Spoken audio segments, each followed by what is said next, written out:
So, hello, everybody, and welcome to the Chakra Way Meditation Podcast. Today, I have a guest for you that I'm really fascinated to talk to. It is Dr. Leland Stillman.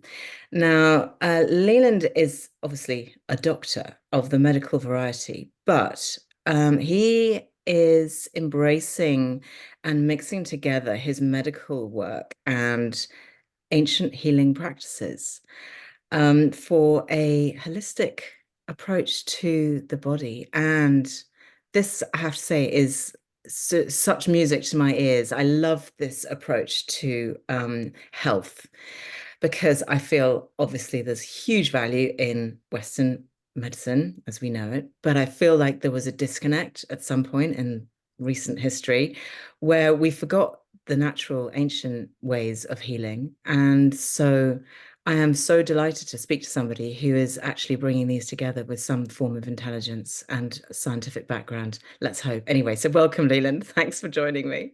Thank you very much. It's a pleasure to be here. Yeah. So tell me what drew you to start looking at the holistic, natural um, side of healing alongside a traditional medical qualification. I grew up in a home where we used both. My Okay. father to this day goes to the regular doctor for practically everything. He has a integrative MD that I've identified and basically picked for him.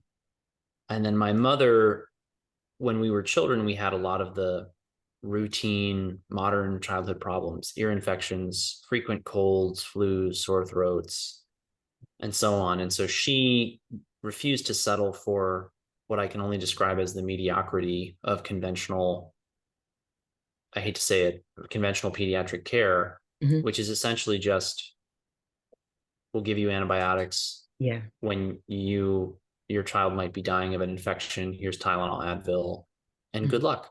Hmm. Because there's so much wisdom that's accumulated over the years for how to help young people be as healthy as possible and Hmm. avoid all the illnesses of modernity, which really are fundamentally preventable and I believe reversible. Hmm. So my mother took us sort of down these rabbit holes. We did all kinds of strange, out of the way, bizarre healing things, different traditions from Southeast Asia, like coining and cupping, all the way up to, conventional in the United States anyway, chiropractic care, and sort of everything in between. So I saw value in all of it. I wasn't sure what the reality of that value was. Hmm. And I decided at a very early age, about 15, 14, that I wanted to become some kind of integrative medical professional. I didn't know exactly what. Originally, I wanted to be a naturopath, but then a mentor of mine who was a naturopath said, we don't have any licensure. There's no scope of practice. For all we know, they're going to shut us down completely, Hmm. and you should just go get a medical doctorate so that you can have a really big license and you can do whatever you feel you need to do that's best for your patients. So that's what I did. And in the conventional world, I obviously, we like to say I eat the meat, spit out the bones. There's a Hmm. lot of value in conventional medical care, but a lot of Yeah. it is, I think, sadly, been very hijacked by corporate interest and really the commercialization of what, in my view, is actually very much a um, sacred profession or sacred calling, which Mm. is medicine. Yeah. So and that's been my whole career. I made that decision to go into medicine 20 years ago. And so the whole time I've just been trying to figure out, well, what really works and why does it work?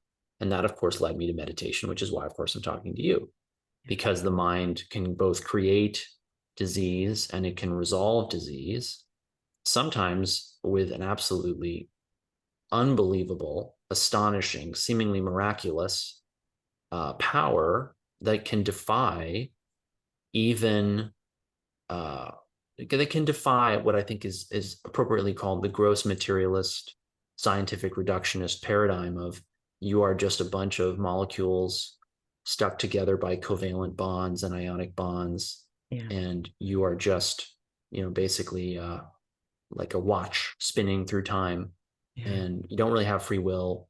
and you don't really have agency. And we can just sort of manipulate what you want to do by pouring different drugs and chemicals and things into the system to get you to be the way you want to be, Mm. which I think is basically what modern medicine and pharmacy have been reduced to, sadly. It's kind of separated the mind, the spirit, and the body. That's Yes. I see this the danger, not danger, but that's what I see that very traditional Western medicine as having done, and having convinced us through lots of very clever and expensive, no doubt, sort of I don't know, publicity, I guess, but Marketing. marketing What you're looking persuasion. for is marketing.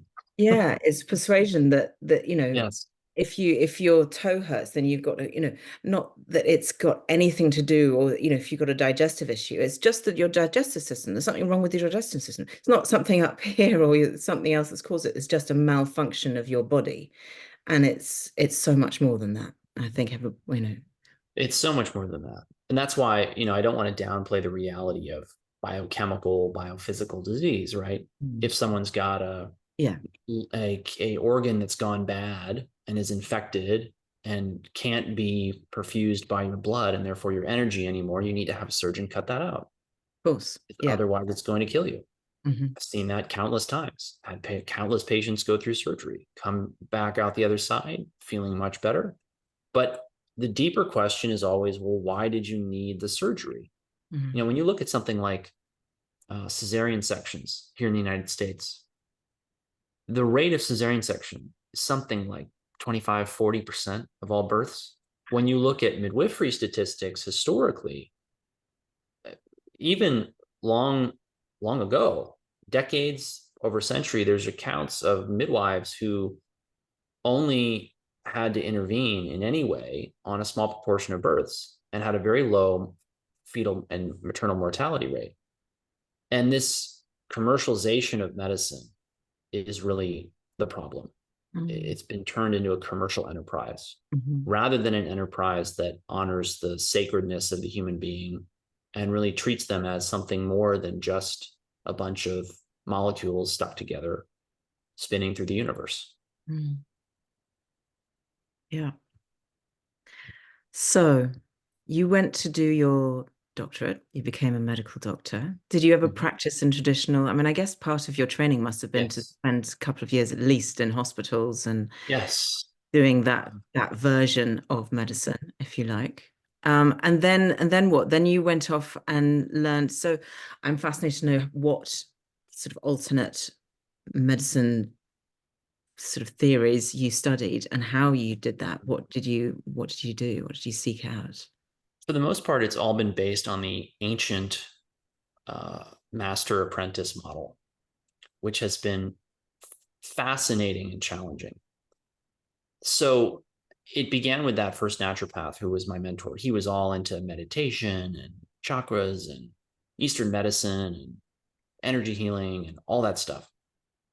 We ended up having a very dramatic falling out when I was at the end of my medical training because we were trying to start a business together, which really brought me into it was a very difficult episode for me because he was in many respects like a father, Yeah. but he I just had to learn the hard way that sometimes even the people you want to be closest to don't have a healthy way of relating to other people. Hmm. And that began a very long journey that's continued to evolve into more and more, what does it mean to have healthy relationships, a healthy relationship with yourself, a healthy relationship with your body and Yeah. all of its different parts, a healthy relationship with your world, your environment, your food, your friends, your family. Yeah. Something that we now spend a lot of time at my practice counseling patients about. So I was apprenticed to him in a way. It was very informal. We would talk almost every day for months or years. But I came away from that relationship really, and finally had to sort of swallow a bitter pill about the fact that I lost confidence in his therapeutic ideas and theories, and I had to sort of start from scratch. Mm. And then I went back through, I mean, countless books, textbooks, talks, podcasts. And then I had some more mentors who I worked for and with. who, in the end, I actually had very similar falling out experiences with. And they taught me a lot about how to practice integrative medicine, which is really what I would describe what I do, because I integrate the best of conventional and natural. I'm not an expert in any one thing, although there's things that I know more about than most of my colleagues, and that I spend more time on than most of them. And so over time, my approach just became an amalgamation of these different traditions, different schools of thought. And also really, my passion was, a great example would be orthomolecular medicine. Orthomolecular medicine is a great it's old. It's not very much in vogue anymore. It was really popular in the 60s and 70s with guys like Linus Pauling, who championed it. He was a 2-time Nobel Prize winner, so he had a big platform and a lot of reach. Orthomolecular medicine, though, teaches typically that you use very, very high doses of vitamins and minerals. Well, a question that sort of stuck with me was, well, do we really need to use doses this high? And then you'll find people who've failed. So then I became fascinated by the topic that I call now therapeutic failure. I honestly, I don't know if I came up with that term, but I'm fascinated by therapeutic failure, which is essentially the study of why do people fail to get well? Why does one person go to a Joe Dispenza retreat and come away and 6 months later their cancer or their autoimmune disease or their insomnia is completely reversed? Yeah. And why does another person go to that retreat and come away saying, I think I felt something, but I'm not really sure? Yeah. I think that's fascinating. Yes, This I completely agree difference, with you. yeah, this difference in experience. Yeah. And my responsibility as a physician to the patient is to help them select with their limited time and resources what things to try to use in order to get well. Because, and I ran into this pretty early on in my independent career when I'd moved away from different mentors and was just practicing on my own. I could easily overwhelm people because I learned about everything from breath work to meditation to, the benefits of exercise to diet. And then in diet, you can get really specific. You Yeah. could focus on someone's macros. You could focus on someone's minerals. You could focus on someone's vitamins. You could focus on high dose vitamins. You can do all kinds of things. Yeah. So I realized I have to be very selective in what I do, and I have to come up with an approach that meets the needs of, let's call it 80% of the people coming into my practice. But I've also got to be sensitive to the 20% who need something a little bit different. Yeah. Even to the point of saying to some of them, you're probably better off with a different practitioner who's more specialized perhaps than I am, or who just knows more about your specific issue, Yeah. or who does pay perhaps a procedure that we don't offer because we're 99% virtual and really only 1% in person. So that was what I did and how my approach evolved. It's really been an exciting journey, and I love sharing it now with my patients. Yeah, it's fascinating. And it's so interesting because I don't know, I feel like you come at it from with this, with this hefty scientific background with letters after your name and all the rest of it. And you're using all of these resources from ancient healing practices to uphold and it gives you this heft, it gives you this weight, the fact that you've got that you are an MD, and that Yes. is super helpful. When in my work, when I'm working with people, they come not with physical issues, although sometimes they do, because obviously I'm a yoga teacher and people will come to me and go, my knees are hopeless, or my back hurts, or I've got really stiff hips, or they'll come to me with various issues. And that's what really excites me, is when people come with an issue that is physical that we can then translate into a so-called, I suppose, psychological, or an issue that's usually Yes. relates back to stress. Stress is one of the things, and when we talk about stress as a big sort of umbrella term, I encompass within that trauma, trauma with a big T and a little t, but the effect that all of their life experience has had on them, on their bodies, and therefore their physical well-being is something that you can't just go, oh, well, it's just that particular one issue. There's always something that's it's much wider than that. It's much more broader and more encompassing.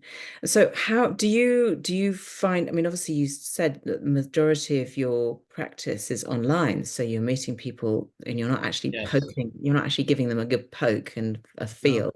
no, not at all. So, I mean, very much like what I do, you meet people online and you spend time talking. Is that how you work? You diagnose and treat? Correct. And we ship supplements, practically speaking, all over the world, Mm, along with our favorite test, which is the hair tissue mineral analysis test. what does that tell you? And oh, it's such a wonderful test. It tells us about the balance of minerals within the body, Okay. because the as the minerals get, and you have to understand, if you look out in nature and you see the plants and the flora and the fauna, what you're fundamentally seeing is a manifestation of a combination of the water in the Hmm. environment, the carbon, oxygen, and nitrogen that composes 95% of organic matter, or maybe 99% of organic matter. But what knits all that together and what we call the spark plugs of life are the minerals. Right. And it's very easy to find carbon, nitrogen, oxygen. These things are, you breathe in oxygen and nitrogen every day. It's different when it's nutritionally speaking, right? Because you can't use the diatomic nitrogen that comprises something like 77% of the atmosphere, but it's very abundant. That's what I'm saying. But the minerals you'll see in an incredibly wide range of abundance. And when we see significant mineral imbalances, it's actually a very profound clue as to the internal state of the patient. And Mm, I thought this was very kind of woo and out there when I first started to do it, but then I started to really get deeper and deeper into it. And I started to explain what the patterns meant to patients, and they started to say, well, yeah, that actually does fit with what I've been feeling and what I've been dealing with. I'll give right. you a very concrete example. Yeah. There's a pattern that we call the bowl pattern. And that bowl pattern on the hair tissue mineral analysis consists of a high calcium and a high potassium, and then with a low sodium and magnesium. So it looks like a bowl. Hmm. People can't see my hands. It goes from high to low to up. And people who are stuck in that pattern will often say things or feel about life like, I'm stuck. I'm in a valley and I'm trying to get up a steep hill. And what we're trying to do when we treat that pattern with minerals and vitamins and changes to their diet and lifestyle is we're trying to balance these minerals. And where people get misled about hair tissue mineral analysis is in thinking that it's a function of intake. It's not a function of intake. People will say things like, well, my potassium is high. I must be getting too much potassium. Quite to the contrary, the average person eats about half as much potassium, at least in the United States, as their ancestors did, or as primitive hunter-gatherer tribes do that have virtually no significant incidence of modern diseases like heart disease, cancer, etc. Hmm. So this high potassium level is not actually a reflection of high intake. It's a reflection of what's being pushed out into the hair follicle by the combination of the intake, the absorption, and then the excretion. And this has led a lot of doctors to dismiss the hair tissue test because they essentially say, well, we can't interpret this. In this person, it's high. In this person, it's low. They have the same intake. How can we possibly infer what's going on with them by this? And I was very skeptical of this myself when I first started to work with it, but then I started to actually use the protocols that had been developed over decades, and actually, to be truthful, generations of clinicians, starting with Dr. Paul Eck back in the late 1900s. I mean, his protocols, he must have started developing them almost 50, 60, maybe 70 years ago. So Mm. quite a long time has elapsed for us to study this. It's not been studied in any kind of rigorous way that academics would expect or require for them to implement it in the conventional medical world. But what I've found working with other practitioners in this space is profound value in tailoring mineral supplementation protocols to individuals based on the hair tissue testing that Mm. sometimes actually result in very profound shifts in how they see and view the world that, believe it or not, lead you to the inescapable conclusion, I think, that minerals have a kind of personality in and of themselves.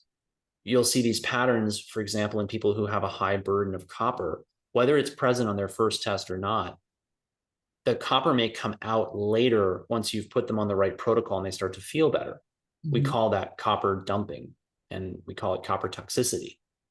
And you may see as this copper comes out that they notice things like they're more focused, they feel more grounded, they have less brain fog, less fatigue, they may lose weight, they may feel less anxious, they may have a more stable mood. And when you describe how copper works in the body, we describe it in very, frankly, anthropomorphic ways, because that's what we see in the people as they go, their levels go up or down compared with, say, other minerals. So, for example, someone with copper toxicity has all those potential symptoms, not always, right, but generally.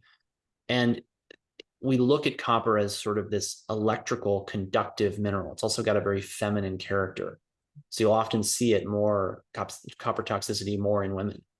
And you'll see men saying that they feel more masculine when they've gotten rid of some of their copper and their copper levels have come down and they feel this shift in their personality. And zinc is the same way, or the opposite, I would say, but the similar idea, which is we call it the gentle masculine mineral.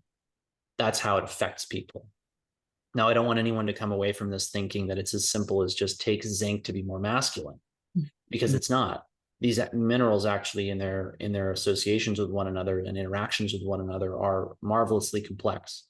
Zinc, copper, molybdenum, manganese, and other divalent cations will all interact with each other, which can mean that excesses of one can lead to excesses of another, but they'll also affect levels of things like sodium and potassium and calcium and magnesium, Mm. which is why there was a huge shift in my practice from when I started doing the hair tests and I didn't understand these dynamics to what happened when I started to understand them and use protocols that were uh, tailored with an understanding, a complex, nuanced understanding of how all this works.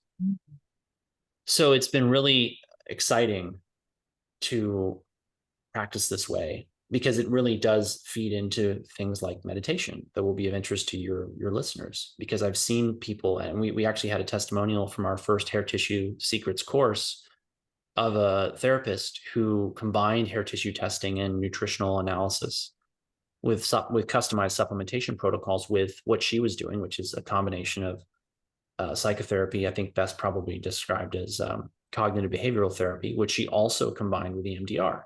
And she said that this combination of things was truly astonishing in terms of how it affected her patients. And that's one thing that will recommend to people who are struggling with their health.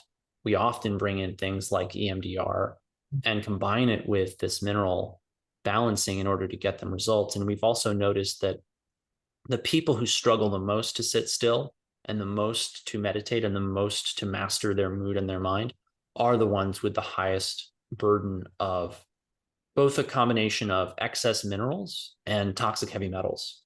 And that was the thing that really woke me up to how powerful this test was taking care of people and then watching wave after wave of heavy metals flow out of their hair as they got better. We'd see elevations of aluminum of 20-fold. We would see elevations of mercury of 3, 4, 5-fold. As that person was going through that, they would often describe what we call healing reactions. Sometimes people call them detoxification reactions. They would have weird rashes, changes to their mood, changes to every kind of parameter or symptom you can imagine.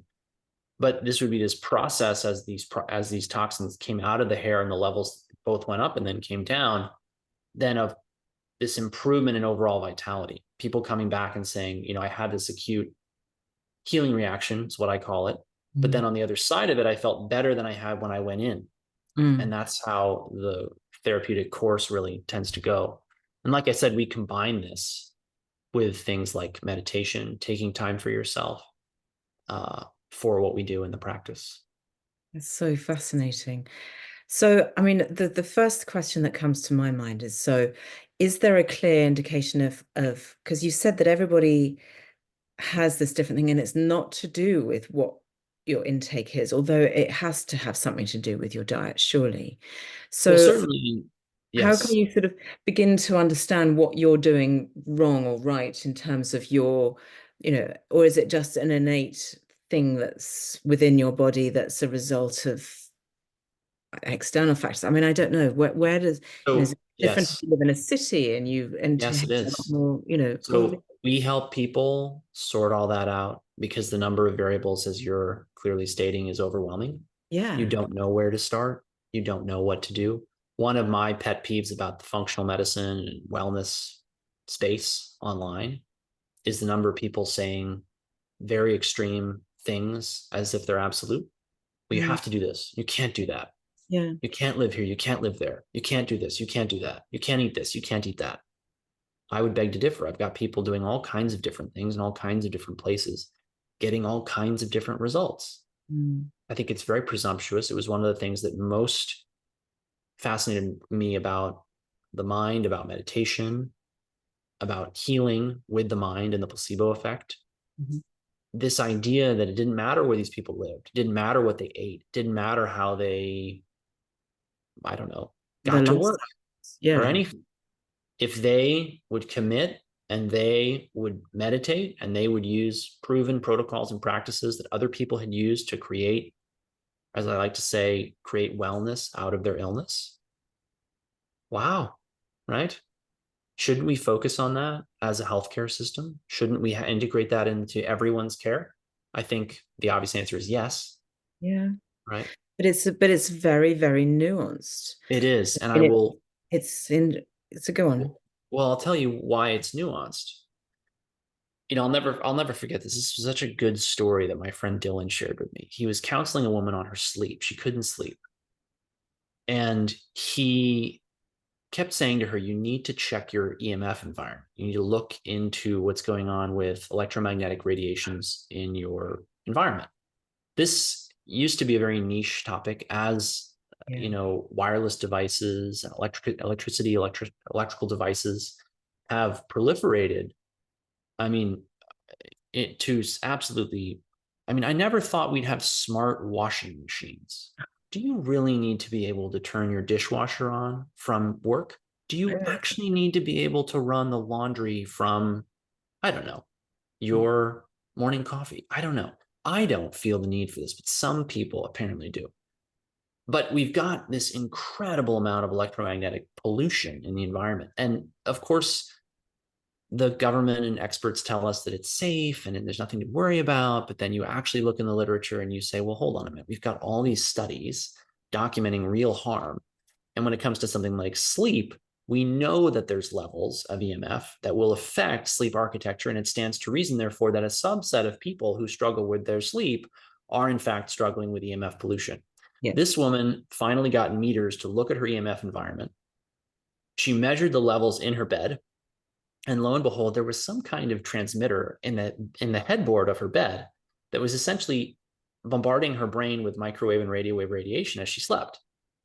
And so What's what did she have a Wi-Fi router in her bed head or I something? didn't get too deep Okay. into the details with Dylan, because Fascinating. what you'll find about this topic is that weird things. Electricity is very weird. It's funny we're having this conversation today. I was just talking to my father-in-law about this last night. He said to me, he's a contractor, general contractor here in the United States, and he works a lot with electricity because he makes fire features. So he has to use ignition boxes Okay. to set them on fire.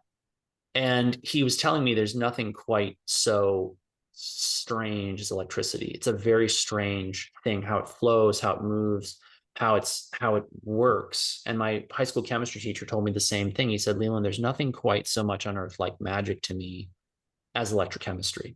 Mm. This is a guy who's done R&D at major companies for, you know, chemical engineering. And he's saying that in the twilight of his career. And I agree with him. I did a minor in chemistry, almost majored in it. So why am I bringing all this up? When you get into how electrical circuits, modern household appliances are wired and how they function, and you start to look at the electromagnetic energies coming off of them, you'll be Mm. shocked by how many odd things you find. I went to a patient's house once early in my career to inspect it for electromagnetic radiations. And I found that when they had the specific wall or table lamp plugged into a certain outlet, it put out a massive magnetic field. I mean, bigger than a refrigerator. And this is just a table lamp. Wow. Now, they kept it unplugged for a while. And I asked them if it improved their sleep, and they said they didn't see a bit of difference. But it begs this question of, well, it doesn't make a difference for them. But just to go back to the analogy of the Joe Dispenza retreat, why does one person go and have this life-changing, life-altering, profound, moving, miraculous experience, and this other person says, I don't know, maybe I should have just gone to the beach? Yeah. Right? It's what makes these people different. And that's why we have a very refined process over the years for how to take people through their whole diet and lifestyle and environment to find all of what I consider to be the liabilities. And it's not unlike a home inspection. And in the sense that when you inspect a home, you have a certain checklist of things you're going to look for. Are there cracks in the foundation? Are there any obvious leaks or apparent water damage? Are there any problems with the roof and the roofing tiles? Are there any defects in the walls? What's going on with the grout and the tiling in bathrooms? There's a checklist that home building inspectors go through, and we have the same thing for our patients. And it's everything from, do you feel like stress in life is impairing your sleep, to how soon after you wake up do you go outside, to what color lighting do you use in your home? And these are all little things that we've found over the years, myself and my team, that made the difference for someone. Yeah. Because one of the things that people need to make peace with in the health and wellness world is that you don't know what intervention is going to help you turn the corner. Mm. Progress isn't linear. And so many people fail because they don't remain consistent with the critical habits that create good health for long enough, thinking that after only 3 weeks, 6 weeks, 12 weeks, 6 months, a year, because they weren't seeing results, they weren't actually making progress.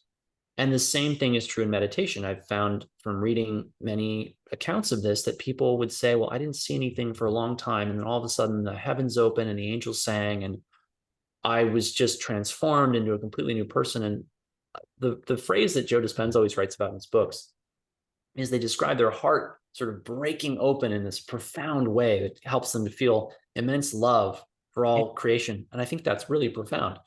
But that isn't like, oh, yes, my heart kind of cracked gradually, one meditation session at a time, and then I achieved nirvana. It's this, all of a sudden, one day it happened. And Mm. it wasn't that you did one meditation session or 10 or 100 or 1,000 or 10,000. Maybe it was 10,001. Maybe it was 10,001 and a half. Yeah. I mean, I know, having spoken to so many people in the healing field and in the energy world, Mm-hmm. that very, for the people who, there are a lot of people out there who have like a wham bam crashing moment of, it's just sort of arrived. And then a lot of other people who have this very gradual kind of Yes. small increments. And this is the work, is that this is what I feel is quite misleading, because there are a lot of people going, oh, I had this incredible enlightening awakening moment where, as you Right. said, the angels And sang. everyone says, I'll have what And she's everyone having. goes, oh, why can't I do that? And then they don't, that doesn't happen for them. And they say they give up. I completely agree. Yeah. But it is a not ever in any of this, and I don't believe in the medical field or in the healing field or in the, any kind of medical, not medical, and any kind of healing work, it is never one size fits all. With the clients that I work with, we work through the chakras and we work through all the various different things and tools and things that you can use. But every single person creates a new kind of looking beast, because we are all different looking beasts. We are all Yes. completely individual, living in individual spaces and individual times. And so expecting for one sort of set of vitamins that says it's got your 100% RDA or whatever it is Mm-hmm. not going to work for everybody. And so I don't know, I mean, what do you say? Because there may be some people listening to this going, okay, well, maybe I need to take more minerals. Maybe I need to take less mineral. Maybe I'm taking too many. Like, Aha. not Very everybody. common. Say again? Very common. Yeah. So, Yes. but in terms of like, not everybody's going to be able to come to you for this treatment, but if, like, well, maybe they can, but We'll talk about it. But what is the one thing that people can do to, because it's so wide ranging. I mean, and I understand it completely in that it's understanding every part of your life, from your sleep Mhm, cycle to your diet to your mhm. stress levels to your Yeah. environment to your relationships, even as you were saying at the beginning, your relationship with food, your relationship Yeah. with your family, all Yes. of this can feed into your body's energy. And it's interesting because when you talk about electricity, I'm thinking, well, that's just energy. It's energy. We are Yes. we are energy. Electricity is Yeah. energy. And Yes. electricity energy can never be destroyed. It's either Right. transformed or transmuted. It's just moved around place to place. But then what is matter? Um, it's Einstein said mostly Einstein nothing. Einstein said matter is energy slowed down enough that you can see it and feel it. Yeah. And that's why E equals MC squared is such a profound equation, not for quantum physicists and engineering geeks like me. I'm not a quantum physicist. I just consider myself a bit of a geek about engineering, even though Yeah. I'm not an engineer, to be fair.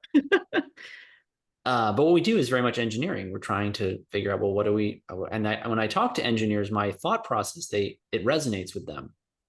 So, but when you look at the totality of healing, there's two sides of that equation. There's the energy side and there's the matter side. And if you fix both the material inputs and factors in someone's life and the energetic ones, that's when magic happens. Mm. And too many people are out there chasing one side of the equation Yes. and feeling frustrated, disillusioned, and disappointed about their lack of results. So, Yeah. yeah. It's I feel like this whole mineral thing is like above my pay grade. I can't quite grasp it. I just as you were talking about that though, I've got behind my computer, I've got like this shelf with all of my crystals in it, and I always grasp for one. And so I'm holding like, I've got about three or four crystals in front of me that I like to just fiddle with. And I'm thinking, well, hang on a minute. These are minerals, these are They are. I'm energetically um, I don't know, emotionally drawn to taking Uh, hold of one of these as I'm talking to somebody. And it's yeah. always a different one. I'm like, oh yeah, I need that one. I need this one. Mhm. I don't know why, but so all of us loopy, crystal loving people, I know. there is something about that in the mineral makeup of crystals, which I find beguiling. And people say that there are healing properties within crystals, and um that they have their own energy. I get that, but I'm interested from a scientific point of view. If you think that, so that versus that, two ones Sure. of dark green one, they're completely different mineral makeups. Sure. But I have no doubt that there are dimensions to the how matter affects energy that we are only perhaps just beginning to appreciate. And a Yeah. lot of this has to do with the fact that from the early 1900s on, much of science's fascination was in the gross material world. How Mm, do we make this bomb bigger and more violent? How do we make this food fatter and more tempting? How do mm, we make not this, profitable. right? How do we make this grass more drought resistant or grow faster or stronger or thicker or whatever? Mm, And not how and part of that is just the sheer instrumentation of it. I mean, when you get into the instrumentation required to analyze things like the flow of water in a tube of Naphion on a near molecular scale, just the instrumentation didn't exist. And so what we were able to deduce was, oh, well, what happens to this chemical when we throw it in this beaker and then we pour it into this test tube and then we add this reagent and then we heat it up and then we cool it down and then we, you know, do the hokey pokey and see what happens, right? That was and I make a joke about the hokey pokey, but to a certain extent, you'll talk to chemists about what they do in the lab and they're like, yeah, some of the stuff we do that we know is necessary for the experiment to succeed, we're not totally sure why, but we know it's important. yeah. very funny. So my point with all that is just it might seem overwhelming, but part of my job is to help people stay focused on how we can track and measure success so we can iterate what we're doing. Mm. And getting some sort of bearings by which to guide our progress is really critical. We use a really wide combination of tools. We use measurements of subjective well-being, like how well do you feel you're sleeping? There's validated questionnaires and scoring things for that. I mean, you can use things like HRV, which is, we get from fitness trackers like the Aura Ring, which is our favorite, the practice. We look at respiratory rate, we look at resting heart rate. Then we'll look at numbers on lab testing. And helping the person first define what their goal is actually the most important thing. Because if you don't have a goal and a destination in mind, then you don't have anything you can work towards. There's an old saying, I think I can't remember where this saying comes from, but it says, to he who does not know his destination, no wind is favorable. Meaning, of course, that if you don't know where you're going, it doesn't matter where the wind is blowing from. Yeah. It's not helpful to you. So Yeah. you have to know where you're going. You have to define success. And once you've defined success, then, okay, well, what do we see as the major obstacles that are preventing you from getting there? Is it your habits? Is it your lifestyle? Is it a relationship? Is it a lifestyle practice? Is it anything from your exercise to a supplement you're taking that just isn't the right one for you? And once you've defined that, then you can quantify that or qualify that in a way that allows you to track, are you making progress? Are you making success? Mm. And, the more, sometimes it's very easy to get results with this process. And sometimes it takes a long time. Mm. But We the do more love a you, result. We do love a tangible result as we do. humans. It, Yes. it's some kind of fulfillment, satisfaction thing, and I get that in various ways. Well, I find that through doing chakra readings and energetic readings. So, one of the things that I wanted to talk to you about, because I know that one of the things that you specialize in is Mm-hmm. thyroid issues, which Yes. is, for me, that's a throat chakra issue. That's a Mm. imbalance. And I know that there are some very specific hormones, Mm-hmm. chemicals that are Mm-hmm. produced and so on in the thyroid. But do you find that the majority of people who have thyroid issues are women or not? That's a great question, because implicit in the question is that the people who think they have a thyroid issue, are they actually the people who have a thyroid issue? We will often say in the practice, you don't have a thyroid problem, you have a thyroid result. Right. You don't have a shoulder problem, you have a shoulder result. Okay. And it's really important to phrase all of your problem solving thinking in that way, because then you actually start to think, well, what could be the root cause of the result that I'm getting? Yes. Because what I found, and I have a video on this from about a year and a half ago now. It's something like Dr. Stillman shares his personal labs, where I did a full panel, thyroid, anti-aging markers, electrolytes, the whole nine. And I go over it in detail on my YouTube channel to point out that there are these massive fluctuations in many of these blood markers that almost no one is talking about. I mean, people will base their whole life in some respects on what their TSH says. Mm. Well, my TSH as a healthy, fit 35-year-old man, I guess 34 at the time I did these labs about a year ago, my TSH fluctuated from something like 1.5 to 4.5.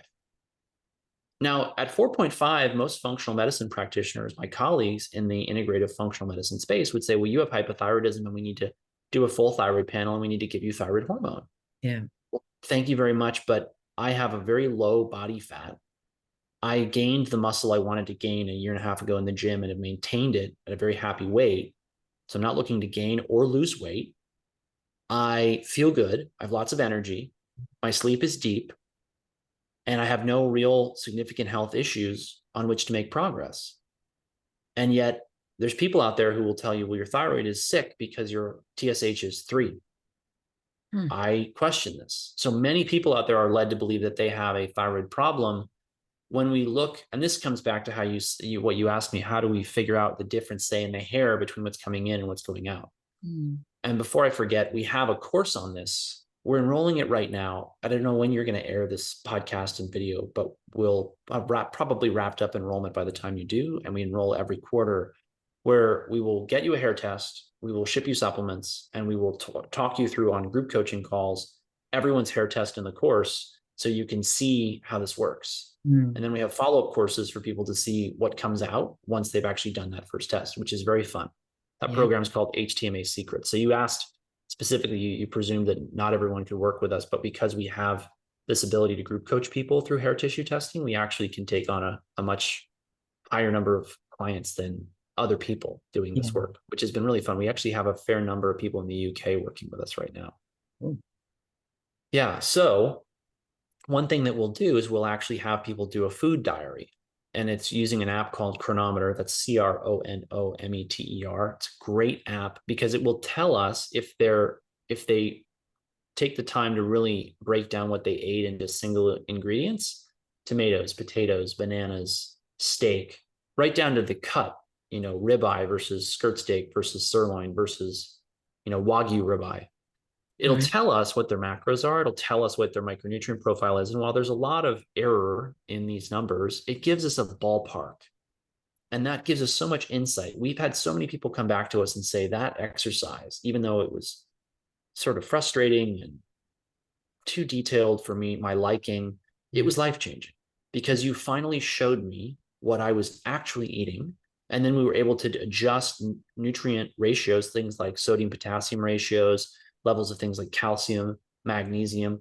People are shocked by how little of certain nutrients they're getting just because they forgot a food group like Mm. legumes Mm. or root vegetables. Yeah. And that's part of the process. It's what are you actually eating? Because then once you have that data, now you know it's coming into the system. And now you look at the hair and you say, okay, well, we know it's coming in.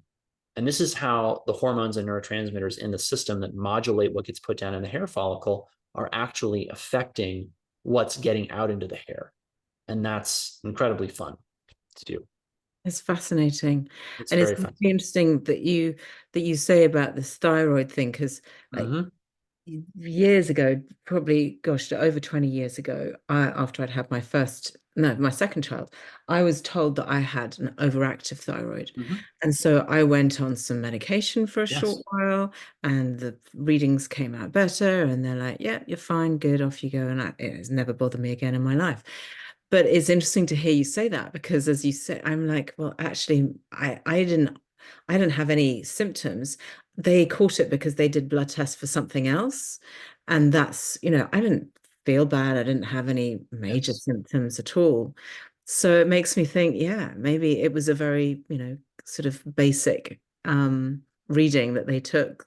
I fell in the parameter, which was an overactive thyroid, and so I got given medication. I mean, luckily it didn't, but I don't know, did it write itself, or was it the medication that helped? Now hearing you say that makes me double guess that little episode in my medical history. But what I wanted to ask you about really was, I guess the energetic impact of the thyroid, of this, because where I come from in my work is, so if I'm looking at the throat chakra, it's about Mm-hmm. communication, expression, about living Yes. your truth, living authentically and being able to express your truth in a way that is healthy. Yeah. And I find that women especially have had a difficult time in history being heard, having their voices heard. We didn't have the vote for forever, and all of being able to own property, and still the struggle goes on. But it's always interested me that when I've researched this, and maybe the research just fulfills my needs and what I wanted to say. Yes. You can always find something that tell you what you want to hear, doesn't it? Can't you? Yes, you Um, can. but I always think that energetically, the thyroid, as the hormonal, as the part of the endocrine system that's attached in this chakra, has been more greatly affected in women. And so that's why I ask, because you're a doctor, and I like to ask doctors annoying questions. So, So wait a minute. Can you briefly restate the question? Yes. So, do you think that the energetic history of women's submission in life, or Mhm. what's the word, Mhm. pushing down and not Yes. being able to have their voices heard, has had Yes. a wider effect on the health of this energy center at the throat chakra, so i.e. the thyroid gland? Do you take into consideration like these bigger, wider um, societal pressures? 100%. Yeah. Yes, we absolutely do. Because they're real. And if you don't grapple with them, you're going to miss. Your question reminds me of a very interesting case. As a young lady, she'd basically already raised her kids. They were adults. They were sort of getting ready to leave the nest, or they left the nest. And she came to us with low thyroid function and a variety of other health complaints, very common to women in her age range, which is perimenopausal. Mm. She wanted to lose weight. She had brain fog. She had fatigue. She had abdominal pain. She had bloating. Yeah. Uh, and one of the things we coach on is healthy relationship dynamics. And one of the best books I can recommend anyone to read is a book called Don't You Know Who I Am by Dr. Ramani Durvasula, who is a specialist in the study of narcissistic personality disorder. And narcissistic personality disorder, or narcissism, has gone from being a very out of the way field of study to being actually one of the most searched and the most, I think, examined topics in the public consciousness today. Yeah. She In went healthy from being, relationships, for oh, sure. yeah, she Yeah. went from being an obscure academic researcher to being a sort of celebrity psychologist because she specialized in this. And I think a big part of that is that our digital age and its interconnectedness gives people who are narcissistic an incredible opportunity to take advantage of society at large. And a lot of the natural safeguards that societies try, although they often fail, to create against the kind of behaviors that narcissists engage in are totally broken down by our digital age. When you think about sort of prototypical life in the village, right, everyone's reputation is important. Mhm. And if you get a bad reputation, your goose is basically cooked. Mhm. On the internet, your reputation is as good as the quality of your photos and your photo shoots and your reels and your whatever on social media. And this builds, kind of hacks the subconscious into, wow, this person is exactly who I need in my life right now to help me solve these problems. I see this all the time in the functional integrative medicine world with people giving consumers promises through their social media that are totally unrealistic and absolutely. It's fair to say things, and I believe to be, you can be genuine when saying, well, you can get amazing results and you can resolve all of your health issues and so on and so forth with my special proven blueprint framework, whatever. That may be true, but it has to be caveated by the fact that, as I mentioned before, therapeutic failure is a thing. Mhm. There's no guarantees. Yeah. If you read the fine print to any of their agreements, their Oh, coaching agreements, there's always no guarantee of success yeah. at the end, Yeah. even if they've got maybe some kind of guarantee of some kind, right? And that's, I mean, I'm no different. I can't guarantee results, but I try to be really authentic and honest with people about what they can expect and what they shouldn't expect. And I see that people are going the complete opposite route with digital marketing because there's so much money to be made by being disingenuous in that way. And that fundamentally fits with a narcissistic personality to take advantage of people in that way. So, like, getting back to the story of this woman who came to us with hypothyroidism, well, as we unpacked on our group coaching calls what we see in narcissistic personality disorder and how they treat people, she began to have second thoughts about her marriage. And I'm a great proponent of marriage. I think it's a wonderful institution. I think it's a beautiful thing. I'm married, just got married 2 months ago now. And I know it's for the good of both the husband and the wife. But at the same time, I've seen marriages where there was very unhealthy relationship dynamics and where it's better for them to be apart. Yeah. And she ended up getting a divorce. And she came back and told me several months later, as a result of how I unpacked and addressed and explained what healthy relationship dynamics look like and what they don't look like, that she had filed for a divorce, separated from her husband, and all of the problems she'd had labeled by physicians over the years of candida and hypothyroidism and IBS and anxiety and all these things were the result of this relationship. And they all resolved when she got space from this person. And Yeah. that's why, we call their behaviors toxic behaviors or toxic habits. These people are toxic. Yeah. And, Dr. Ramani, who I alluded to before, she said something that really stuck with me. She said that narcissistic personality disorder is the secondhand smoking of our time. It's a real thing. These people create disease in other people. Yeah. And it's interesting because people in the Western paradigm are completely missing the boat on this. Mm. And it's obvious because when you go into this is ironic. Dr. Ramani got her start and became interested in this because she was studying why healthcare workers were burned out. And she discovered that the burnout they were experiencing was because of the way that 3% or something of the hospitalized or ER patient population was treating them. And these people, when she studied them, had narcissistic personality disorder or other cluster B personality issues. And that was what kicked off her whole research. And I've seen this in my practice, I've seen it in conventional medicine. But sadly, because in conventional medicine, doctors are kind of shackled to this commercialized venture. And Mm. in countries like yours, where it's the socialized system, they still don't have the freedom Yeah. to do what's really necessary, I find, in order to get people help, which in the case of narcissists is confronting them and saying, what you're doing is wrong. You need to stop treating our staff and other patients this way, or we're going to kick you out. And in the case of patients who are being taken advantage of and victimized by these, and I don't know if I like that word, victimized, right? Who are being under assault, who are Yeah. being targeted by these narcissists, saying to them, hey, this person is being inappropriate.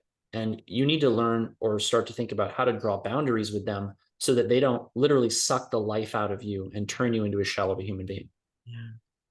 No, it is an extraordinary thing. And I feel like this is, we could talk about this for a very long time because narcissism is a very toxic trait that has become incredibly, and I was talking to my mum about this the other day. She said, when I was young, people didn't treat each other like that. I What's know. going on with, why are there so many people who are these narcissists these days? And I'm like, Yeah. that's a really good question, Mum. I have no idea why that, and it's not just people I know or people but it's, you look on social media, it's an epidemic of It narcissism. is.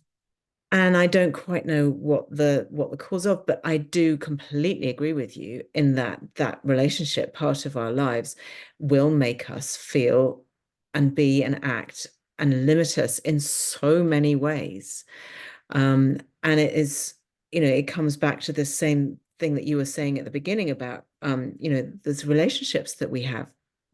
And it's the same in my work too, when I'm working with the chakras is each chakra holds a relationship, relationship with a family at the base, Yes. with friends, and then the sacral sexual relationships, one-to-one relationships. Then you've got relationship with the work. Then you've got friendship relationships, relationship with your voice, with how you communicate, relationship with the inner voice, relationship with spirit. These seven big, that encompasses pretty much the entirety of our lives. And when a dis-ease shows up in an area of the body, we can then look at the relationship that is part of that. And yeah, I mean, we could suppose know any number of things that are happening around this kind of toxic relationship. Yeah, it's a huge subject. I'd love to talk to you again, Leland, about I'd all of. love to come back and chat again. I feel like But in the I meantime, feel like I've just kind of scratched the surface. I now kind of know what you do. And I feel like I've got a lot more questions, but we've been talking for nearly an hour. God, we have been talking for an hour. So I yeah. really feel like I should let you go. But before we do, tell people how they can get in touch with you, how to find these courses and Mhm. all of this wisdom you have. Thank you. Yes. If people would like to become patients at my medical practice, which is in Florida, although we do see patients and follow up with them remotely from South Africa to Mexico to the UK, they can go to stillmanmd.com and apply for consultation. And if they'd like to take one of our courses and sign up for our newsletter, they can go to stillmanwellness.com. And I also run a personal blog, which is my Substack, which is stillmanmd.substack.com. Okay. But if you just get get to one of those places, you'll get our newsletter and you'll be able to keep in touch with us. Brilliant. Thank you, Leland. It's been really fascinating. Really, really fascinating. I'm Thank you so so glad. much. I've enjoyed our conversation greatly as well. Thank you for having me.